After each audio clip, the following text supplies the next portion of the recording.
Okay, as the proud parent of a precocious preteen, we love that he loves reading. And one of the book series that he got into that kind of helped just him gravitate towards reading, and we are constantly doing everything to just foster his love for reading. Now, this was when he was much younger.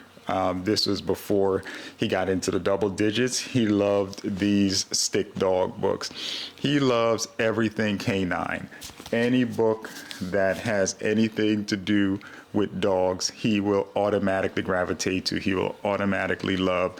And this series of books, he just loved. And he kind of grew out of these and onto thicker books, because when we started getting him these, he was transitioning. But I literally sat down and asked him, did he like the books, why he liked the books. And he says, great stories, and it's about dogs, because he loves everything dogs.